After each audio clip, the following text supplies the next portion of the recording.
പ്രമേഹം ബാധിച്ച് ഇരുകാലുകളും മുട്ടിന് താഴെ മുറിച്ചുമാറ്റിയ വെള്ളരിക്കുണ്ട് സ്വദേശി റെജിമോൾ ഉദാരമതികളുടെ സഹായം തേടുന്നു. ഹൃദയാഘാതം കൂടി വന്നതോടെ ഗുരുതരാവസ്ഥയിൽ മംഗലാപുരത്ത് ആശുപത്രിയിൽ കഴിയുകയാണിവർ.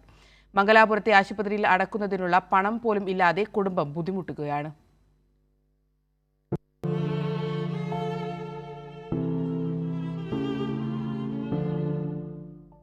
പ്രമേഹം മൂർച്ഛിച്ചതോടെയാണ് വെള്ളരിക്കുണ്ട് കൈതക്കോട്ടിൽ റെജിമോളുടെ ഇരുകാലുകളും മുറിച്ചുമാറ്റിയത്. ചികിത്സയ്ക്കിടെ 8 മാസം മുമ്പ് ഹൃദയാഘാതം കൂടി വന്നു. ആദ്യം പരിയാരം മെഡിക്കൽ കോളേജ് ആശുപത്രിയിലായിരുന്നു ചികിത്സ. പിന്നീട് വിവിധ കാലയളവിൽ മംഗലാപുരത്തെ വിവിധ ആശുപത്രികളിൽ പ്രവേശിപ്പിച്ചു. ഇപ്പോൾ തുടർച്ചയായി 1 മാസത്തിലധികമായി ആശുപത്രിയിൽ ചികിത്സയിലാണ്. മുറിച്ചുമാറ്റിയ കാലുകളിലെ വ്രണം ഉണങ്ങാത്തതിനാൽ വീണ്ടും സർജറി വേണമെന്നാണ് ഡോക്ടർമാർ നിർദ്ദേശിച്ചിരിക്കുന്നത്. നാട്ടുകാരുടെയും ബന്ധുക്കളുടെയും സഹായത്തോടെ 10 ലക്ഷം രൂപയിലധികം ചികിത്സക്കായി ഇതിനകം ചെലവഴിച്ചിട്ടുണ്ട്.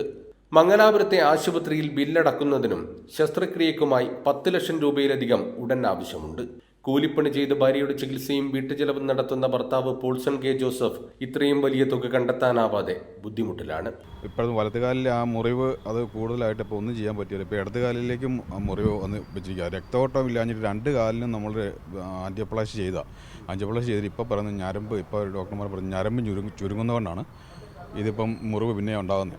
അതിനിപ്പം ഒന്നും ചെയ്യാൻ പറ്റാത്ത അവസ്ഥ, അത് കണ്ടിക്കാനും പറ്റില്ല. കാരണം ഇപ്പോഴത്തെ ആരോഗ്യാവസ്ഥ വെച്ചിട്ട് എല്ലാ അസുഖങ്ങളും, കിഡ്നിക്ക് ശകലം കംപ്ലൈൻ്റായി, തൈറോയിഡിൻ്റെ പ്രശ്നം, പ്രഷർ കുറഞ്ഞു വരുന്നു, ചില സമയത്ത് കൂടുന്നു, ഷുഗർ കൺട്രോൾ ആകുന്നില്ല. ഇതെല്ലാം കൂടി ആയപ്പോൾ ഇപ്പം 32 ദിവസമായി ഇപ്പം മംഗലാപുരത്ത് നമ്മൾ ലാസ്റ്റ് പോയത്. 32ാമത്തെ ദിവസം ലാസ്റ്റ്. ഇത് 6ാമത്തെ തവണയാണ് അവിടെ. 10 ലക്ഷം രൂപയോളം നമ്മളിപ്പം ചിലവായി മൊത്തം. ഇപ്പം 3 ലക്ഷം രൂപയോളം ബില്ലായി. ഡോക്ടർമാരാണെങ്കിൽ ബില്ലടയ്ക്കാൻ പറഞ്ഞ് എപ്പോഴും ബഹളം വെച്ചുകൊണ്ടിരിക്കുന്നില്ല. മെഡിസിൻ നിർത്തും. ആരോഗ്യസ്ഥിതി ഗുരുതരമായതോടെ സംസാരിക്കാൻ പോലും കഴിയുന്നില്ല. ഇരുകാലുകളിലെയും രക്തയോട്ടം നിലച്ചതിനാൽ പരസഹായമില്ലാതെ ഇരിക്കാൻ കഴിയില്ല. ചികിത്സക്കായി സന്മനസ്സുള്ളവരുടെ സഹായം ലഭിക്കുമെന്ന പ്രതീക്ഷയിലാണ് റെജിമോളും കുടുംബവും.